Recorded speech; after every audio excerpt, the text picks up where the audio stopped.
Na aula de hoje do professor Almir Meira, o tema será Fundamentos de Hardware. Entre os tópicos abordados estão placa-mãe, dispositivos para entrada de dados, dispositivos para saída de dados.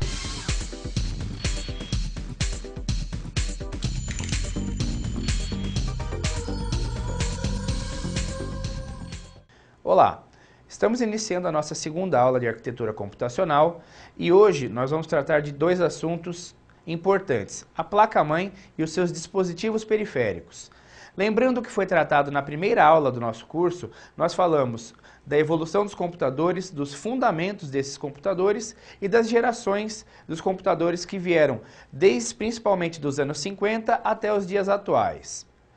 Na aula de hoje, nós vamos tratar de assuntos importantes, que são as peças fundamentais que formam o sistema computacional. São os dispositivos de entrada, os dispositivos de saída e as suas conexões com a placa-mãe do computador. Vamos ao nosso primeiro slide. Vamos à nossa agenda. No primeiro bloco, vamos falar da placa-mãe do computador. A placa-mãe do computador é o principal elemento de ligação dos dispositivos externos, que são chamados de periféricos, com a CPU, que é representada pelo processador, que acaba sendo o elemento principal, o coração da máquina. A placa-mãe ela tem muitas funções. Uma dessas funções é permitir a ligação de componentes externos chamados de placas de expansão de uso geral, como por exemplo, placa de rede, placa de vídeo e outros dispositivos que nós utilizamos no nosso dia a dia, como teclado, mouse e outras opções. Vamos ao nosso próximo slide. Qual é a função de uma placa-mãe? Fazer a integração ou a conexão entre os diversos dispositivos de um sistema computacional. Isso significa que a placa-mãe ela serve como meio para que os dispositivos de entrada e de saída de dados possam ser conectados ao sistema computacional. No nosso slide, a gente pode verificar que nessa figura temos diversos locais para conexão de dispositivos, chamados de slots, chamados de entradas para dispositivos. Além disso, nós temos as conexões com a fonte de alimentação do computador, que é quem fornece energia para que o nosso computador funcione corretamente. Na sequência, temos o conector específico para a fonte de alimentação. Nós temos três padrões principais no sistema computacional, sendo dois deles os mais utilizados. O padrão ATX, que é utilizado pela maioria dos computadores, e o padrão BTX. Antigamente, os computadores utilizavam um padrão chamado de AT. Ele era representado por uma fonte mais simples e o computador ele era desligado por um interruptor, como se fosse uma chave. Você pressionava o interruptor, ele mudava a sua posição e você ligava ou desligava a sua máquina. Atualmente, o padrão mais utilizado é o padrão ATX. Ele é representado por um botão onde você dá só um toque para ligar o computador. E o mesmo botão é utilizado também com um único toque para você desligar a sua máquina. E esse padrão ele já é adotado há cerca de uns 10 anos pela indústria. E ele deu uma revolucionada na forma como a gente utiliza o computador, porque ele tornou essa utilização um pouco mais segura e evita certos acidentes que costumavam acontecer no padrão AT. Já o padrão BTX, ele foi criado quando os computadores utilizavam os processadores Pentium 4, que eram processadores que tinham um problema de aquecimento excessivo. Esse aquecimento excessivo fez com que a geometria da placa mudasse, para abrir mais espaço para que fosse feita a refrigeração dessa placa-mãe, utilizando-se de uma fonte com um dissipador de calor adicional e uma ventoinha adicional. Essa é a principal característica do padrão BTX. Hoje já não é muito mais utilizado porque a própria geometria das placas e a evolução dos processadores levou ao padrão ATX ser adequado a uma nova realidade. Hoje os processadores aquecem menos, por isso o padrão ATX acabou sendo adotado e continuado pelos fabricantes de computadores. Na sequência, vamos tratar dos soquetes e processadores. O soquete, representado aqui na imagem pela figura número 2, ele é o local onde o processador é encaixado. O soquete ele é fundamental porque existe uma questão de padronização, ou seja, cada processador ele é desenvolvido para um soquete específico, ou seja, você não consegue utilizar qualquer modelo de processador em qualquer modelo de placa-mãe, porque existe um soquete específico para que exista uma padronização para determinados modelos de processador, até para que haja uma compatibilidade do sistema computacional com a placa-mãe. Além disso, a gente tem no soquete de computador uma medida da evolução dos processadores. Soquetes com maior número de pinos normalmente representam processadores mais avançados e mais evoluídos. E também através do soquete a gente consegue verificar a compatibilidade de determinados processadores de determinados fabricantes com as placas-mãe. Os principais fabricantes de processadores do mercado são a Intel e a AMD. E cada um desses fabricantes trabalha em conjunto com os desenvolvedores de soquetes para que os seus padrões sejam adotados pelo maior número possível de placas-mãe vendidas no mercado. Isso faz com que ele seja um elemento muito importante para que você tenha um bom computador. Por isso, a escolha da placa-mãe também deve levar em consideração um bom soquete para que você tenha o maior número possível de processadores compatíveis. Nós temos que os principais fabricantes de processadores são a Intel e a AMD. Atualmente, a família de processadores mais utilizada ou mais vendida pelo mercado, no caso da Intel, é chamada de família Core. Neste momento, representada pelos processadores da família i3, i5 e i7, que são processadores de alto desempenho, que têm uma função chamada Turbo Boost.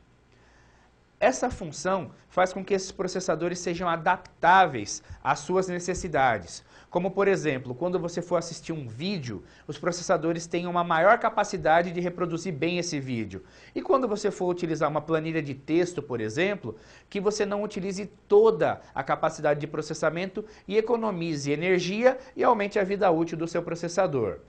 Outro fabricante importante é a AMD. Ela é uma concorrente direta da Intel e tem processadores também de alto desempenho. Uma família muito vendida e muito comercializada da AMD é a família Athlon. A família Athlon tem uma linha extensa de processadores com bom desempenho. E esses processadores, neste momento, são os processadores mais vendidos dessa marca no mercado. É uma briga boa. A Intel ainda está na liderança, mas a AMD tem bons resultados de desempenho em testes comparativos. A seguir, nós vamos falar dos conectores externos. Os conectores externos são onde nós acoplamos os elementos que vêm de fora do computador, como por exemplo a impressora, o teclado, o mouse, o cabo de rede, os dispositivos que ficam fora do nosso computador. Esses dispositivos, eles são importantes porque eles fazem a interface direta do usuário com o sistema computacional. É onde nós damos a entrada de dados, por exemplo, com o mouse, com o teclado, e onde nós recebemos a saída dos dados, no monitor ou numa impressora, por exemplo. Atualmente, os computadores eles têm uma gama extensa de conectores externos. E isso evoluiu bastante nos últimos anos, principalmente pelo desenvolvimento de dispositivos on-board, que são aqueles que mantêm dentro da própria placa-mãe os principais dispositivos de áudio e de vídeo, para que essas conexões possam ser feitas diretamente na própria carcaça da placa. E quanto maior o número de dispositivos externos, maior a capacidade que nós temos de agregar esses dispositivos ao sistema computacional. Uma medida da evolução desse tipo de dispositivo nos últimos anos é a quantidade de entradas USB que nós temos no computador. Nos últimos anos, essa foi a interface que mais se desenvolveu e mais evoluiu. Hoje, nós temos computadores que têm cerca de 8, 10 até 12 entradas USB. Isso faz com que a gente possa agregar diversos tipos de dispositivos, como teclados, mouses, câmeras digitais, impressoras e até alguns modelos de monitores que já são compatíveis com o padrão USB. Então, na hora que você faz uma escolha por um computador, é sempre bom saber a quantidade de conexões externas que nós temos.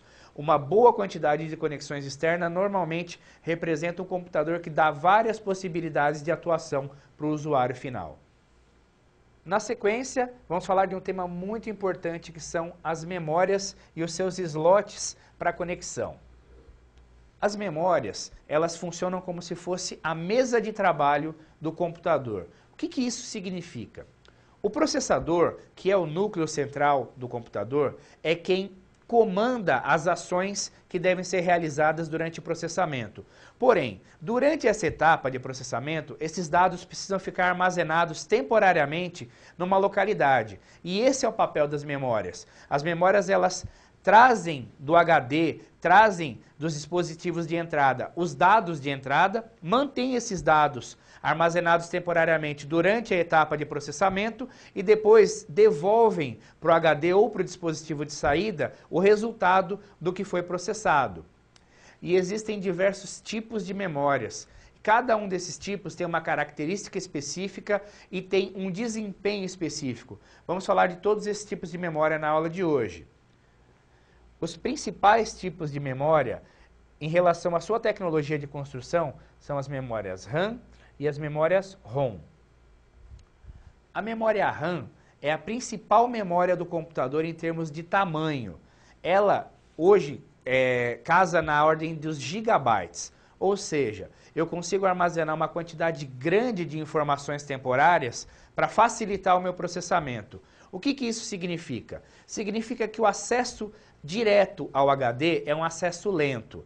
Então a memória RAM, ela acelera esse acesso, trazendo previamente os dados do HD, deixando esses dados armazenados na maior quantidade possível, porque o acesso da memória RAM para o processador é muito mais veloz. É como se você tivesse uma grande caixa d'água representando o HD e uma caixa d'água menor, só que com uma vazão maior representando a memória RAM. Isso faz com que você tenha um ganho de desempenho muito grande. Já a memória ROM, ela é representada principalmente por um dispositivo chamado BIOS do computador. É um chip que fica soldado ou fica encaixado na placa-mãe e que contém informações que não podem ser desgravadas ou não se apagam quando você desliga o computador. A memória ROM, ela mantém a rotina de inicialização da máquina. Ela testa o teclado, ela testa o mouse, ela acorda o sistema operacional, liga o HD, apresenta as informações iniciais na tela do computador e faz uma checagem importante para verificar se algum desses dispositivos contém algum tipo de erro durante o processo inicial do computador. Além disso, essas memórias apresentam duas características fundamentais. A memória RAM, ela é chamada de memória volátil. O que isso significa? Quando a gente liga o computador, a memória RAM, ela é acordada na inicialização. Ela traz do HD as informações, mas ela só mantém essas informações dentro dela se houver energia, ou seja, se acabar a energia, se o computador for desligado ou se ela for desconectada, os dados que estão nela são perdidos. Isso é uma característica das memórias voláteis. Já a memória ROM, ela é do tipo de memória somente de leitura. Isso significa que a gravação é realizada, essa gravação é fixada no interior da memória ROM e depois que se apaga ou se desliga o computador, depois que você desconecta essa memória da placa-mãe, os dados permanecem lá. É possível, inclusive, se trocar o chip de memória ROM para que você tenha, por exemplo, uma BIOS mais atualizada. Também é possível fazer a atualização eletrônica da BIOS hoje até pela internet, mas são dados que não são perdidos quando a gente desliga o computador. Na sequência, vamos falar dos slots para a placa de vídeo. Para os amantes dos jogos, a placa de vídeo ela funciona praticamente como uma arma de guerra, ou seja, é um objeto de desejo. As pessoas que gostam de fazer jogos online, que gostam de gráficos mais detalhados e que gostam de grande desempenho do seu computador, normalmente fazem um investimento um pouco maior para ter uma boa placa de vídeo. E quando se fala em investimento, a placa de vídeo pode chegar a custar cerca de 50% do valor total do computador. Mas para quem gosta de gráficos, isso representa um ganho muito grande de qualidade. Então a placa de vídeo, ela acaba sendo um objeto de desejo. Ele é um item que não é obrigatório de se ter externo, afinal de contas a própria placa-mãe já possui um dispositivo de vídeo integrado, chamado de onboard, mas quando você tem essa disponibilidade e pode fazer esse investimento, os ganhos de imagem, os ganhos visuais são muito bons. Existem dois tipos principais de slots para a placa de vídeo. Um deles é chamado de AGP, que foi desenvolvido pela Intel em 1997. Esse padrão, ele permaneceu como líder de mercado durante praticamente toda a segunda metade da década de 90 e mesmo hoje permanece na maioria das placas comercializadas nos computadores. Mas desde 2002, nós tivemos o desenvolvimento de um padrão chamado PCI Express, de maior desempenho e com melhores possibilidades de geração de gráficos na tela do computador. Esse padrão hoje é o mais indicado e o preferido dos desenvolvedores de placa de vídeo, porque ele consegue entregar para o monitor do computador uma experiência mais rica e mais interessante em relação ao vídeo. Conforme podemos ver aqui no nosso slide, as datas de 1997 e de 2002 indicam uma hegemonia de cerca de 5 anos do padrão AGP. E desde 2002, esses padrões convivem juntos. Atualmente, o padrão PCI Express ele se encontra na sua versão 3.0, em que ele faz uma gravação considerada muito rápida em 16x. Essa é a versão mais difundida e preferida pelos desenvolvedores atualmente e que consegue realmente entregar uma experiência de vídeo muito rica para os usuários de computadores que gostam de grande desempenho de vídeo. Na sequência, vamos falar dos slots de expansão de uso geral, que são aqueles que a gente conecta as outras placas ao computador.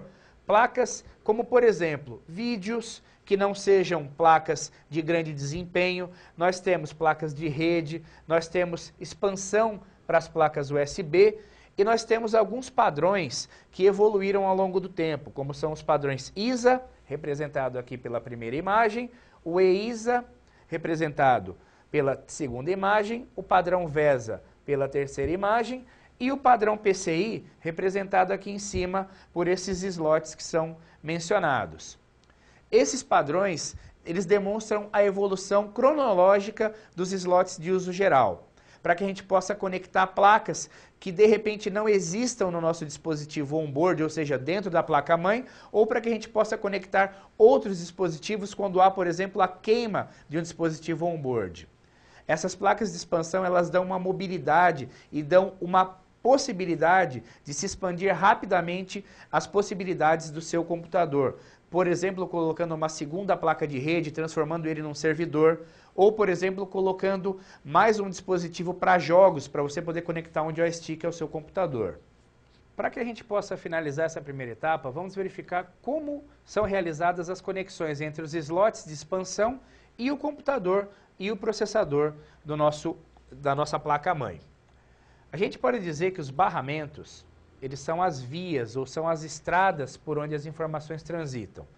Isso significa que existem vias físicas entre os slots e o sistema computacional. Então, os barramentos possuem um número definido de vias e quanto mais vias, melhor. Isso significa que os barramentos funcionam como se fosse um sistema de autoestradas, em que cada uma das vias representa uma das faixas da estrada. Então, quanto maior o número de vias, maior a fluência dos dados dentro do computador. E quanto maior esse número de vias também, mais possibilidades nós temos de conexão.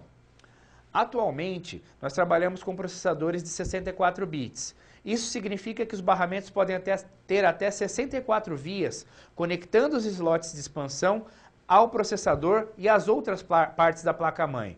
Isso faz com que o ganho de desempenho seja muito grande quando comparado, por exemplo, ao modelo anterior, que era de 32 bits. Isso significa que dobrou o número de vias. Isso faz com que a gente tenha um aumento de desempenho muito grande.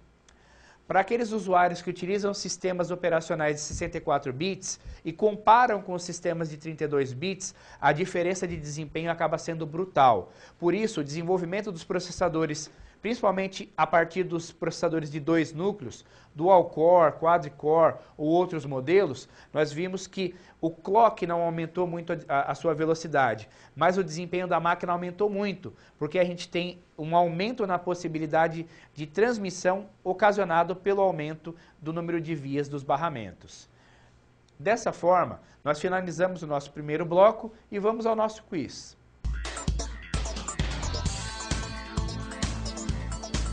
Quais os padrões atuais para a conexão de placas de vídeo à placa-mãe? Alternativa A, PCI e PCI Express. Alternativa B, PCI e AGP. Alternativa C, PCI Express e AGP. Alternativa D, PCI Fast e AHP.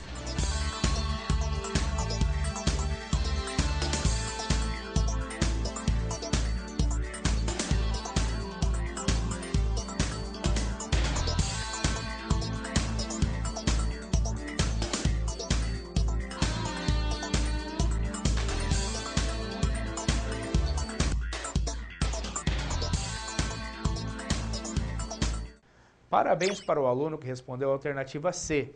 Os padrões de placa de vídeo e de conexões para a placa de vídeo são PCI Express e AGP, conforme vimos na aula.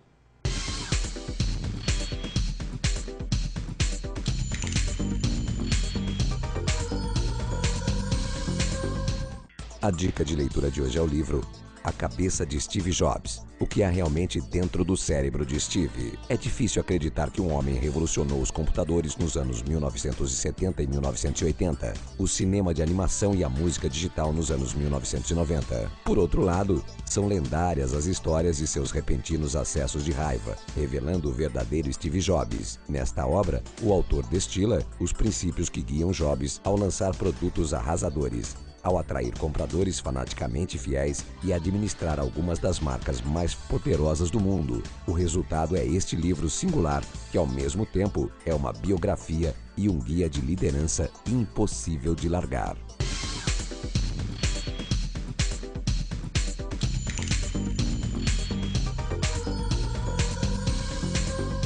Estamos dando início ao segundo bloco da nossa aula. Vamos falar agora sobre os dispositivos de entrada de dados, que são importantes porque são a forma como nós entramos e damos entrada no sistema computacional às nossas necessidades do computador, ou seja, é onde nós interagimos com ele, é onde nós colocamos aquilo que não é digital dentro do computador. Então, no bloco 2, nós vamos tratar especificamente dos dispositivos de entrada de dados. Iniciando, os dispositivos de entrada de dados são capazes ou são aqueles que transformam uma informação não digital, ou seja, com significado imediato para o usuário, para nós que entramos com esses dados no computador, em um código que é feito no sistema binário, somente com zeros e uns. Isso representa uma palavra de dados, que pode ser tratada pelo computador. Essa transformação é chamada de codificação. O computador trabalha baseado em códigos. O dispositivo de entrada, ele trabalha com a codificação de uma informação. Uma informação de entrada, originalmente, ela não é digital. Quando a gente pressiona a tecla no teclado ou a gente pressiona o mouse, nós estamos fazendo uma movimentação mecânica. Depois essa movimentação, ela vira uma movimentação elétrica. Isso vira um cruzamento de uma informação. Essa informação elétrica, ela entra no computador e aí sim o computador passa a tratar essa informação, a gerar um código, e esse código é responsável por colocar, no final das contas, na tela do computador ou na impressora, essa informação de volta no que a gente vai ver no próximo bloco, que são os dispositivos de saída do computador. Os dispositivos de entrada, eles são importantes porque eles representam as nossas vontades, eles representam a forma como nós queremos interagir com o nosso computador. Vamos ao próximo slide. Um dos dispositivos principais de entrada é o teclado. Ele é fisicamente um arranjo de botões ou teclas, onde cada botão é apresentado ao usuário e é representado por um símbolo, uma letra que nós queremos ou desejamos colocar para dentro do computador. Quando nós pressionamos, cada uma dessas teclas, é gerado internamente um código e esse código é enviado e interpretado pela máquina. O teclado, ele é o meio onde nós entramos principalmente com textos e símbolos dentro do computador. Existem diversos tipos de teclado. Teclados mais simples, de custo baixo, que costumam vir nos computadores de entrada, aqueles que não custam muito caro. E existem teclados mais sofisticados ou teclados mais ergonômicos, que apresentam um arranjo de teclas um pouco mais eficiente e que causa menos problemas na digitação das pessoas. É importante lembrar que a digitação excessiva pode causar algum tipo de desconforto ou de problema para o usuário. Por isso, quando é possível comprar um teclado ergonômico, a posição das mãos fica mais confortável para o ato de digitar. E pessoas que trabalham muito com produção de texto ou trabalham muito com digitação, como por exemplo, pessoas que trabalham em call centers ou em ambientes onde se digita muito, devem fazer a opção por um teclado mais confortável. O teclado, ele quebra uma barreira que existe entre o mundo externo, onde nós estamos num ambiente analógico, e o mundo digital, que é representado pelo processador e pelas informações que são codificadas dentro do computador. Tão importante quanto o teclado é o mouse. O mouse, ele é um dos periféricos mais utilizados nos dias de hoje, principalmente porque ele é muito útil na internet. E ele é representado como um periférico de entrada que, juntamente com o teclado, auxilia no processo de entrada de dados. Especificamente quando nós temos programas de interface gráfica que tem botões ou tem áreas onde nós podemos fazer o clique do nosso mouse. O mouse, ele tem uma característica de movimentação de um cursor ou apontador. Ele é um dispositivo que aponta na tela uma coordenada ou uma posição, e essa posição é representada visualmente por essa seta que representa o mouse na tela. Existem modelos de mouse que tem 1, 2, 3 botões, alguns com mais botões. O mais comum é o mouse de 2 botões. O mouse, ele representa uma evolução muito grande na história do computador. E, historicamente, existe uma passagem interessante com o mouse, que foi a sua criação. O mouse foi criado pela empresa Xerox, que fica no Vale do Silício, nos Estados Unidos.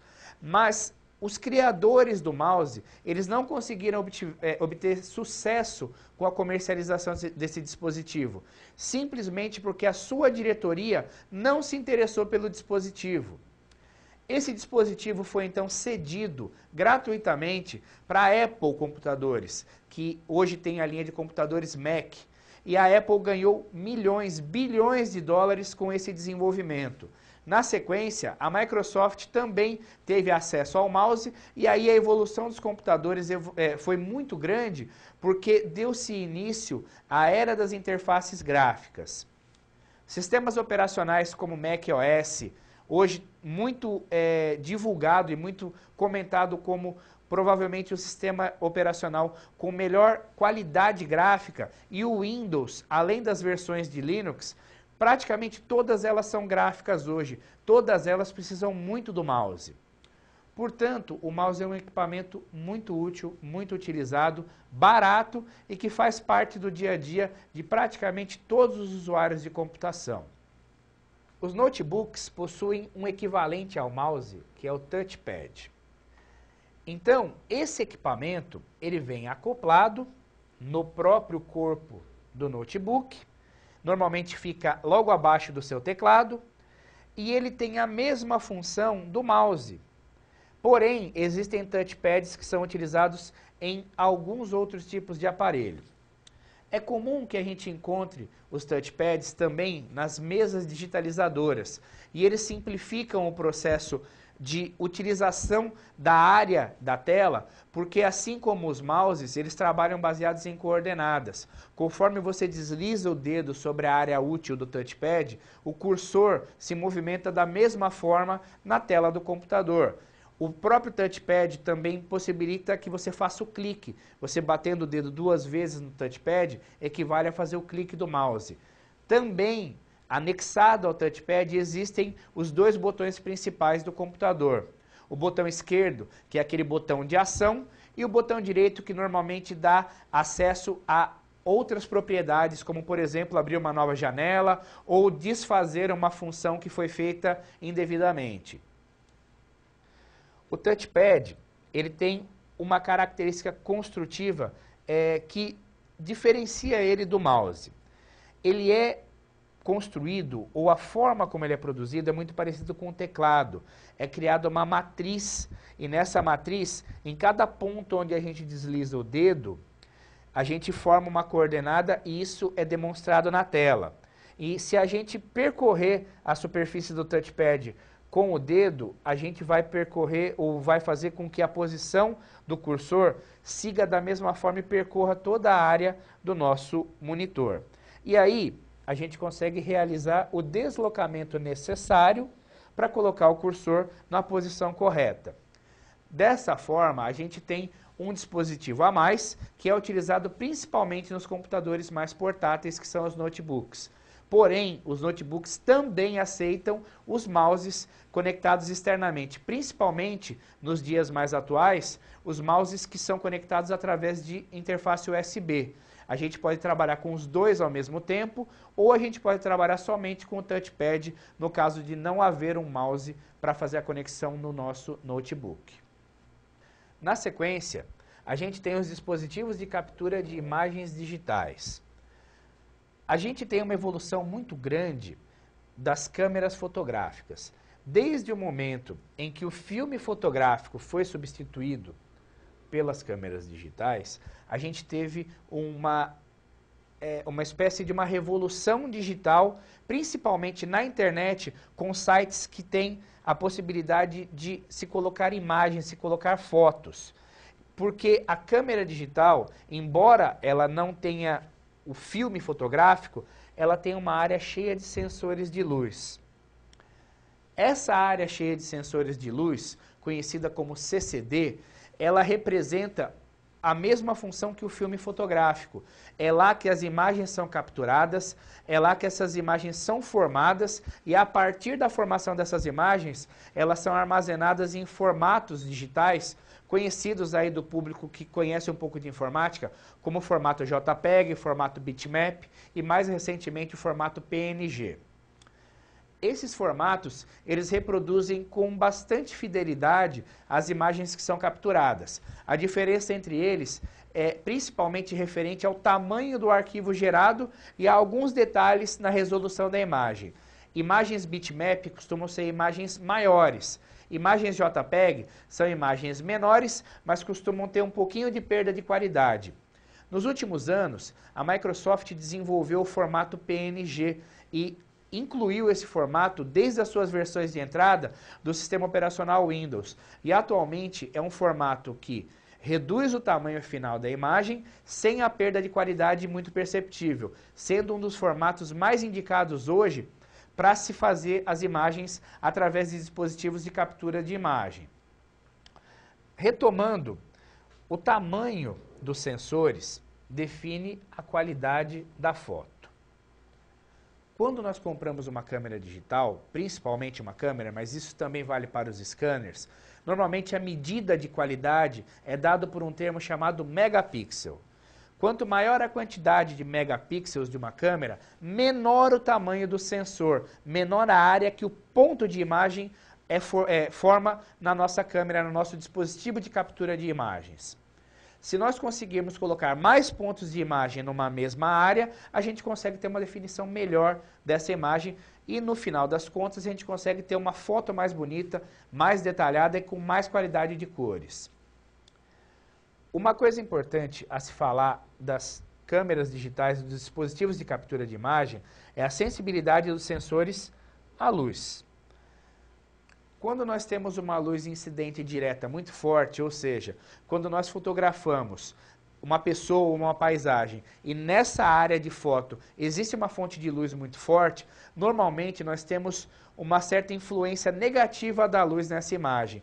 Então, o ideal é que se faça uma foto digital sempre com a luz vindo pela parte de trás da imagem e não pela parte da frente, para que essa luz possa iluminar o ambiente e não fazer parte dele.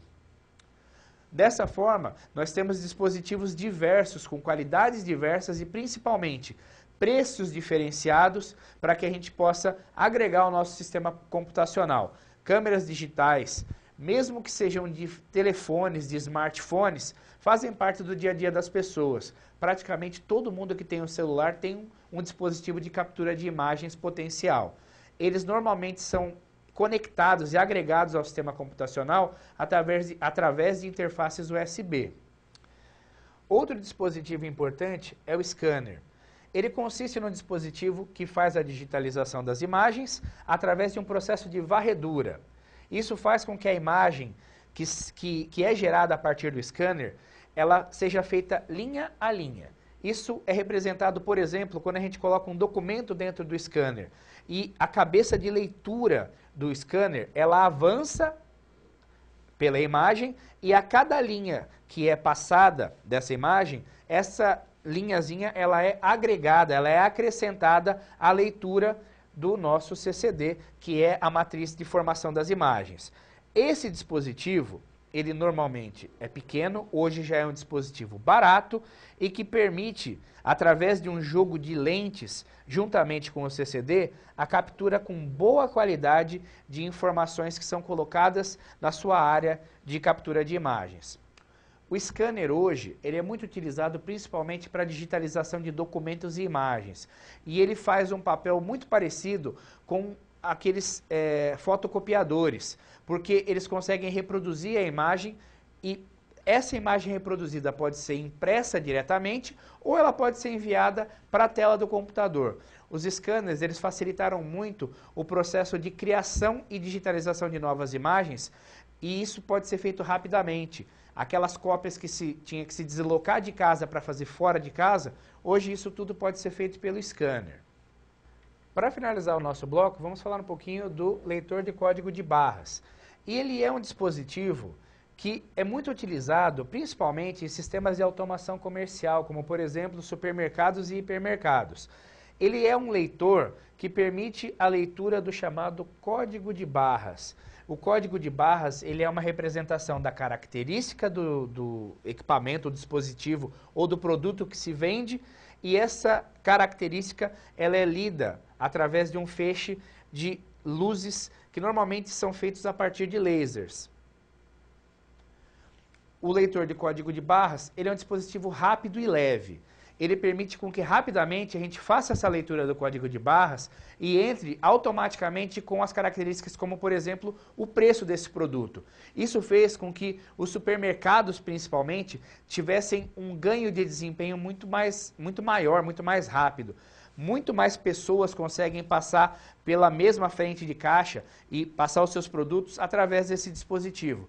Nos sistemas computacionais, eles são muito utilizados também para a identificação de produtos de frotas de logística e de outros tipos de utilização onde você tem que identificar rapidamente seu dispositivo. Dessa forma a gente finaliza o nosso bloco e vamos ao nosso quiz.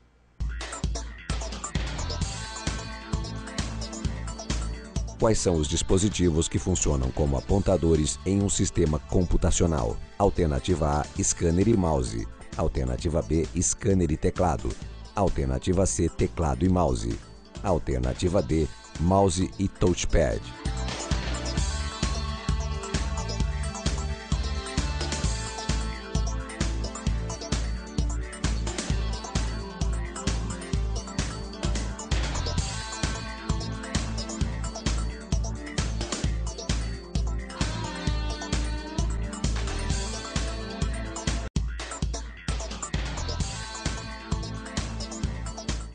Parabéns para o aluno que respondeu a alternativa D.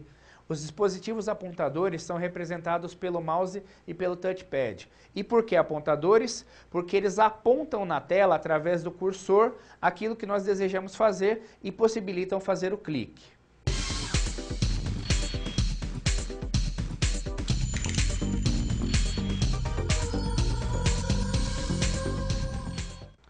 Chegamos ao terceiro e último bloco da nossa aula.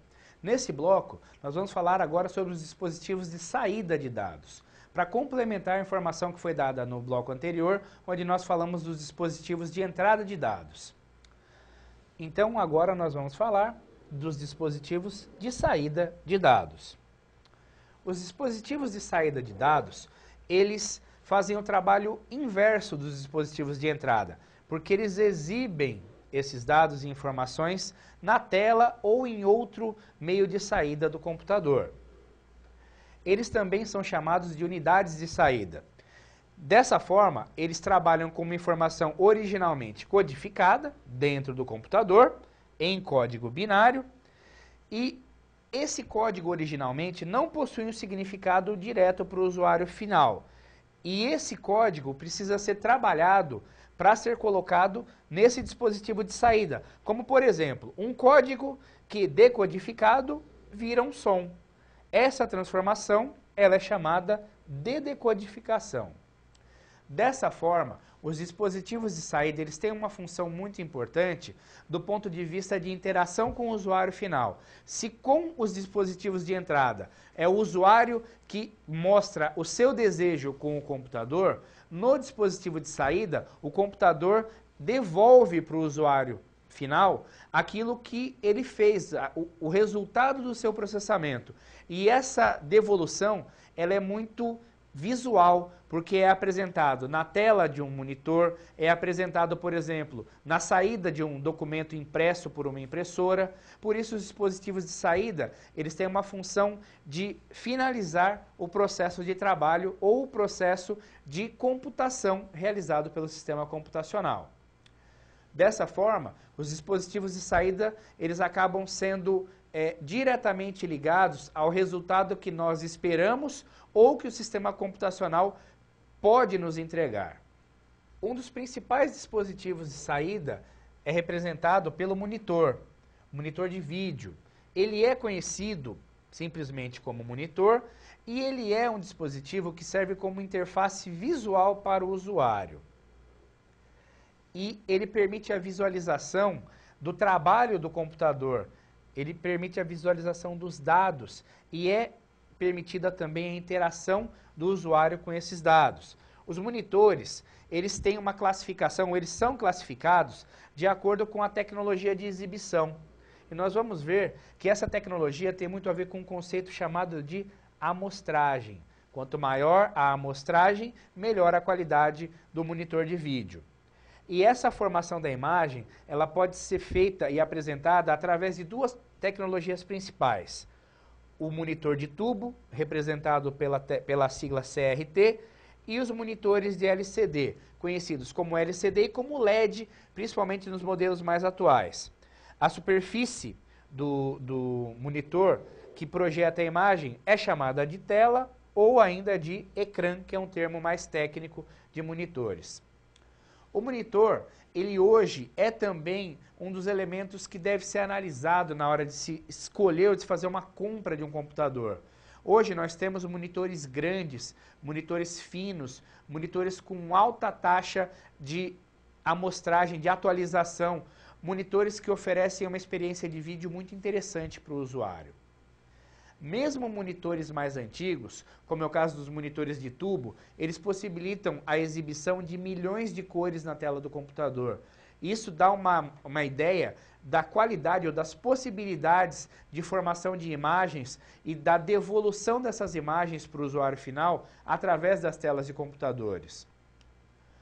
Nós temos monitores que apresentam a imagem num formato parecido com as TVs de tubo, onde ela não é totalmente plana, ela tem uma certa curvatura, sendo essa uma característica mais comum aos monitores do tipo CRT, e outras telas que são totalmente planas, como é o caso dos monitores LCD e LED.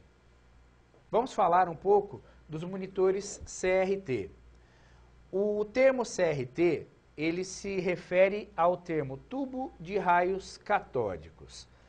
Essa informação, ela representa que o tubo é formado por uma base em que os elétrons ou as cargas elétricas são aceleradas e essa tela é atingida por um feixe de elétrons em cima de um material baseado em fósforo. O mesmo fósforo que é utilizado nas caixinhas de fósforo das nossas casas. Só que o fósforo excitado por esses elétrons forma imagens. E esse é o modelo de formação dos monitores CRT. Dessa forma, o monitor CRT ele precisa de uma área maior, porque o elétron ele é acelerado e ele é bombardeado na tela do computador. Por isso, esses monitores são maiores e mais pesados. E eles trabalham com uma tensão elétrica, uma voltagem muito alta, podendo atingir até mais do que 20.000 volts. Por isso é perigoso se trabalhar com monitores quando não se tem uma garantia de que eles vão ficar estáveis. Podem acontecer acidentes e choques elétricos com monitores de tubo. Vantagens desse tipo de monitor de tubo é que eles têm uma longa vida útil, passando de 10 até mais do que 10 anos. Ele é barato e ele consegue reproduzir muitas cores e contrastes. Como desvantagem, ele é pesado, ele tem um consumo elevado de energia e a radiação que ele emite pode ser nociva para o ser humano. Já os monitores de LCD, eles são mais populares nos dias atuais. Atualmente, eles inclusive ultrapassaram os monitores CRT na preferência dos fabricantes e também dos usuários finais. Eles são monitores de cristal líquido. E o cristal líquido, ele consegue reproduzir com uma boa fidelidade as imagens no computador. Como características, eles ocupam menos espaço, gastam menos energia e são mais confortáveis aos olhos. Os monitores LCD, eles estão tomando conta do mercado, principalmente porque eles ocupam pouco espaço e hoje já são mais baratos em relação ao seu preço em anos anteriores. Os seus formatos também cresceram bastante. Nós conseguimos comprar e utilizar monitores de LED e LCD com medidas acima de 20 polegadas, o que traz um conforto visual muito grande. Como vantagens do monitor de LCD, nós temos que ele cansa menos a vista, são econômicos, emitem pouca ou nenhuma radiação nociva e eles têm um contraste de cores muito superior ao do tipo CRT. E como desvantagens, ele tem o ângulo de visão, que não deve ser visto de lado, somente de frente, e quando nós temos uma taxa de amostragem baixa, a gente tem um efeito chamado de arrasto. Esse efeito de arrasto é quando você tem uma distorção da imagem quando ela muda, quando de repente a imagem ficou muito tempo, a mesma imagem no monitor, e ela vai mudar. Isso causa um efeito de arrasto que pode causar algum desconforto visual para o usuário. Finalmente chegamos às impressoras. As impressoras são dispositivos de saída de dados que imprimem, principalmente em papel, as imagens e os textos que nós trabalhamos e visualizamos no monitor. Permite uma cópia permanente do documento e essa cópia pode ser armazenada eletronicamente. As impressoras normalmente são conectadas nos computadores através de cabos, mas hoje já existem impressoras sem fio. Nós temos impressoras locais, impressoras de rede e nós temos, no caso das impressoras de rede, uma conexão nativa que permite que essa mesma impressora seja acessada por muitos usuários. As impressoras normalmente são o final do trabalho. Quando nós temos uma impressora de boa qualidade e boa definição, o documento que é impresso apresenta uma qualidade final muito boa. Na sequência, nós vamos ver os tipos de impressoras que nós temos no mercado. Impressoras matriciais. Esse tipo de impressora, ela é chamada impressora de impacto. Ela é mais utilizada principalmente para impressão de notas fiscais. Existe uma cabeça de impressão em que ela fisicamente toca o papel e esse toque também envolve uma fita, como se fosse uma máquina de escrever, e aí as informações são gravadas nesse papel. São consideradas impressoras obsoletas. Porém, para impressão de notas fiscais ainda dominam o mercado, porque existem certos tipos de exigências para se utilizar impressoras do tipo laser ou jato de tinta na impressão dessas notas. Nós temos impressoras baseadas em toner, muito representadas ou muito conhecidas no mercado como impressoras do tipo laser. Elas trabalham com um princípio xerográfico ou de fotocópia, que é utilizado pelas fotocopiadoras, e ela tem como uma vantagem muito grande a precisão da impressão e o custo da imagem. Essas impressoras a laser, principalmente, elas têm um baixo custo para cada uma das páginas que são impressas, e existem modelos preto e branco e também modelos coloridos. As impressoras a laser, elas hoje já têm um custo mais baixo, o que faz com que várias pessoas optem por esse tipo de impressora na hora de comprar o seu computador. Finalizando a análise da impressora, nós temos as impressoras de tinta líquida ou jato de tinta. Elas jateiam com pequenas gotas uma informação com precisão no papel, ou seja, a informação em tinta ela está na ordem de picolitros, o que é muito pouco para formar uma imagem de boa qualidade, colorida ou branco e preto. A jato de tinta, ou jateamento, ele ocorre através da aplicação de um campo elétrico. Conforme aquece-se o cartucho da impressora, essa tinta é liberada em cima do papel e eletricamente carregada, formando a imagem final. Como nós temos propriedades elétricas envolvidas, elas são impressoras que têm um material mais caro. Muitas vezes, impressoras de jato de tinta possuem o seu suprimento, ou seja, os seus cartuchos, muitas vezes mais caros do que a própria impressora. Esse é um mercado que os fabricantes desse tipo de impressora se interessam muito, porque é onde eles ganham milhões e milhões de dólares vendendo suprimento, e a impressora normalmente é subsidiada. Bom, desta forma, nós encerramos o nosso terceiro bloco e vamos ao nosso quiz.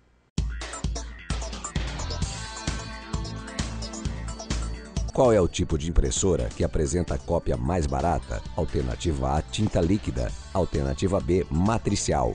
Alternativa C, toner. Alternativa D, todas têm o mesmo custo de impressão.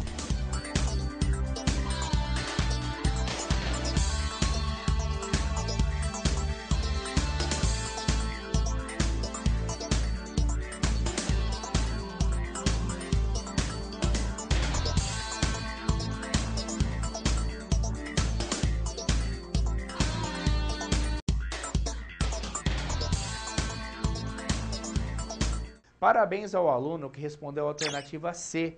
A impressora que produz a cópia mais barata é aquela baseada em toner, como é o caso das impressoras a laser. Suas cópias chegam a custar de 5 a 6 vezes menos do que uma cópia similar a uma impressora jato de tinta.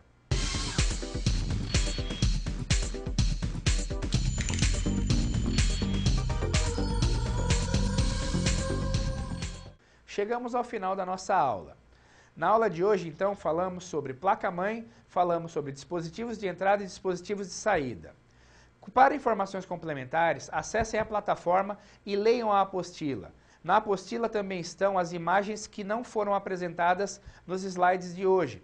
Leiam com calma, com bastante detalhamento e participem das atividades na plataforma. Na nossa próxima aula, vamos tratar de dois assuntos muito importantes, que são os processadores e a representação da informação em código binário. Até a próxima aula.